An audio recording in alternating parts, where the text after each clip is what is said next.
¿Qué tal? Bienvenidos a esta actualización de noticias aquí en Blue Radio. Hoy miércoles 3 de septiembre, como siempre les acompaña Slobodan Wilches. Y la noticia más importante tiene que ver con la defensa que hizo en las últimas horas el presidente de la República, Gustavo Petro, de su reforma tributaria, que ya fue puesta a consideración del Congreso de la República. La reforma tributaria subirá el precio del diésel en el país, también de la gasolina, y hay gremios que temen que el gobierno saque por decreto lo que no apruebe el Congreso. Mientras tanto, el Ministerio de Hacienda sale a aclarar que no le interesa ponerle IVA a las administraciones de conjuntos residenciales. El presidente Gustavo Petro, hablando sobre la gasolina, dice que la reforma impone puestos a la gasolina porque los pobres no la utilizan. Marcela Peña. Con los nuevos impuestos propuestos por el gobierno, el galón de diésel subiría 9,5% el próximo año y 13,5% en 2027. Son los cálculos que está haciendo hoy el presidente de Fedetranscarga, Arnulfo Cuervo. Cuervo cree que esta iniciativa no va a pasar el examen del Congreso de la República y sin embargo no está tranquilo. No, seguramente el gobierno nacional a través de decretos, como lo ha venido haciendo con muchas de las normas que no son aprobadas por el legislativo, pues tratará de implementar muchos de estas decisiones que a nivel de esa ley propuesta de reforma tributaria pueda llegar a ser negada. Por otro lado, el gobierno ha tenido que salir a aclarar que no le interesa ponerle IVA a las administraciones de los conjuntos residenciales, y es que la redacción de esa parte del texto fue confusa y varios expertos en impuestos terminaron cayendo en el error. El gobierno dice que buena parte de lo que se ha publicado en redes sociales sobre la reforma es mentira, pero lo hace con una publicación en la que el gobierno también cae en varias imprecisiones. Y durante 1 hora y 25 minutos, los colombianos escucharon una vez más por televisión al presidente Gustavo Petro hablando sobre lo que considera logros de su gobierno en materia de educación. Según él, se superaron los resultados de las pruebas Saber 11 con un aumento de 3,6 puntos cuando se suman instituciones públicas y también las instituciones privadas. Caterina Ávila.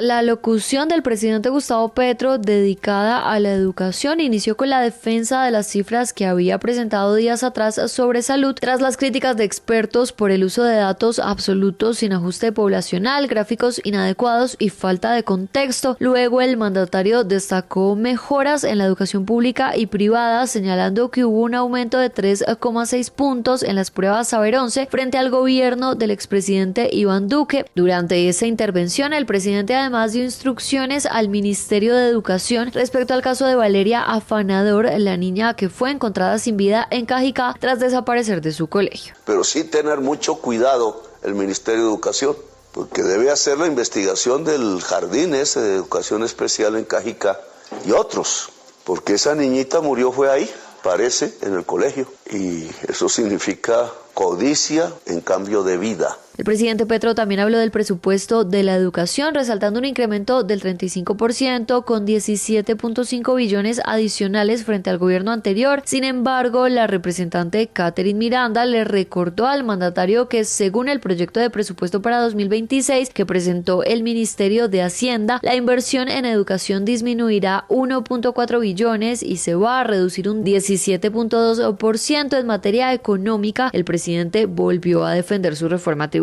Cuando nosotros decimos impuestos a los vehículos de alta cilindraje, le ponemos impuestos a la gasolina, sí, pero el pobre no usa casi la gasolina. El que más usa gasolina es el de las 4 puertas. Le ponemos impuestos a la renta de la banca, pues claro, porque la utilidad de los banqueros es el producto del trabajo de los demás colombianos. La locución, que duró 1 hora y 15 minutos, también incluyó críticas políticas a la precandidata Claudia López, al alcalde de Bogotá Carlos Fernando Galán, al exalcalde Enrique Peñalosa y a varios gobernadores. Además, el presidente adelantó que en septiembre llevará a la Asamblea General de Naciones Unidas una propuesta sobre Palestina. Y las horas previas a la sesión plenaria del Senado que elegirá nuevo magistrado de la Corte Constitucional en reemplazo de José Fernando Reyes han estado marcadas por las presiones, el cabildeo y los últimos intentos de concretar los votos. Andrés Carmona. En la tarde y noche de este martes, los 3 aspirantes, el exdefensor del pueblo, Carlos Camargo, la magistrada del Tribunal Superior de Buga, María Patricia Balanta, y el conjuez Jaime Humberto Tovar, se pasearon por el salón social y el recinto de la plenaria,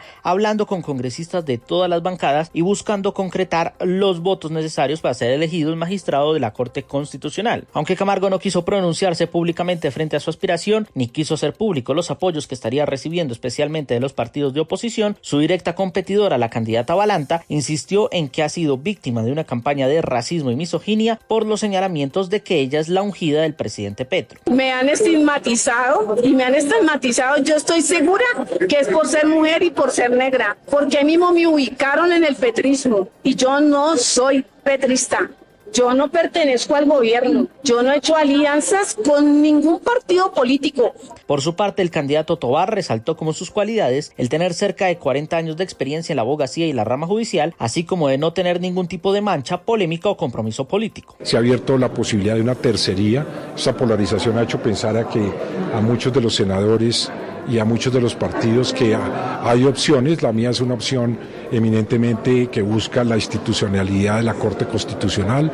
Pero la realidad es que una elección que debería darse sin mayores sorpresas se ha convertido en una batalla política en el que los ataques frontales del presidente Petro y su gobierno han llevado a que el presidente del Senado, el liberal Lidio García, tomara medidas de cara a la elección. Una de ellas, impedir el ingreso de ministros y otros altos funcionarios ajenos al Congreso durante la votación y anular cualquier voto que tenga tachones o enmendaduras, por lo que cualquier cosa puede pasar a partir de las 9 de la mañana.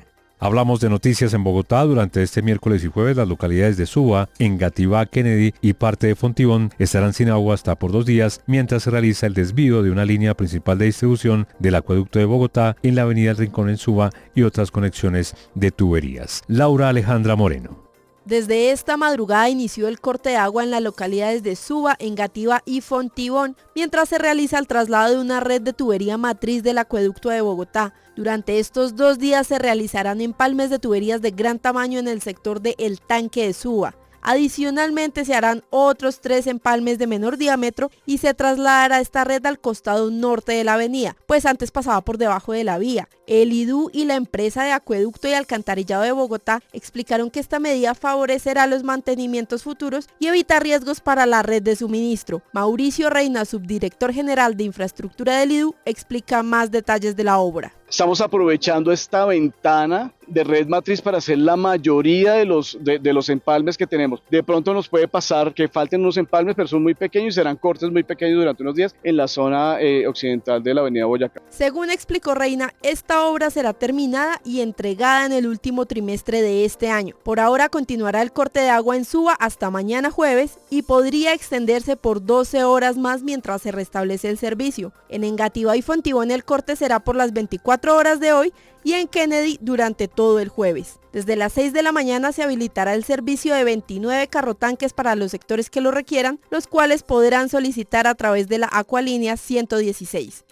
Y después de 83 años, Bogotá recibió el primer tren de 6 vagones que integrará la primera línea del metro de Bogotá. Los vagones ya llegaron a la ciudad de Cartagena y se espera que la próxima semana arriben a la capital del país. Nicolás Rodríguez. Después de 30 días de haber arrancado una travesía desde el puerto de Qingdao en China y un viaje que además cruzó por Busan en Corea del Sur, México y Panamá, llegó en la noche del lunes a las 12:38 de la medianoche al puerto de Cartagena el buque Everglade, que transportaba los primeros 6 vagones del primer metro que llegó a tierras colombianas y que haría parte de la primera línea del metro de Bogotá.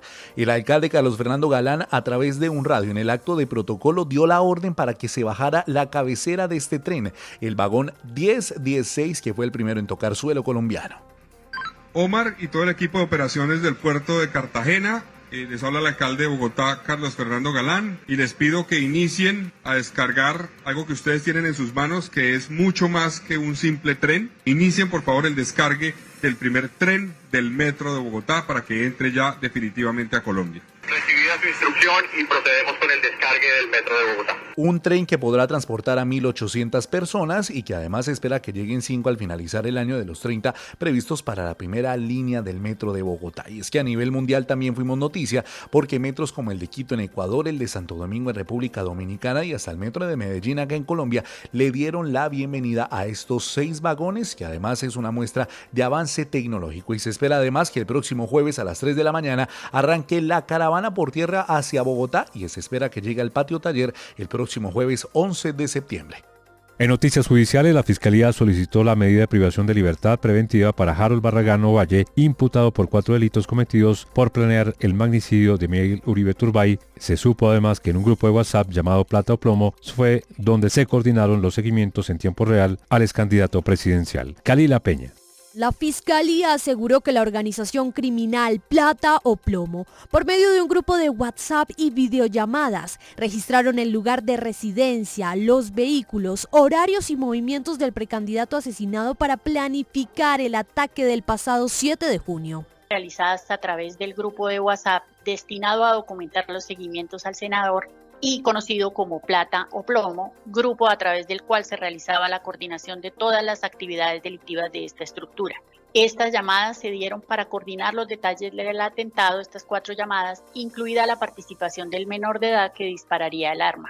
Harold Barragán, quien participó en la organización desde el 2023, no aceptó los cargos imputados por la Fiscalía, los cuales son homicidio agravado, concierto para delinquir, fabricación y tráfico de armas de fuego y uso de menores para la comisión de delitos.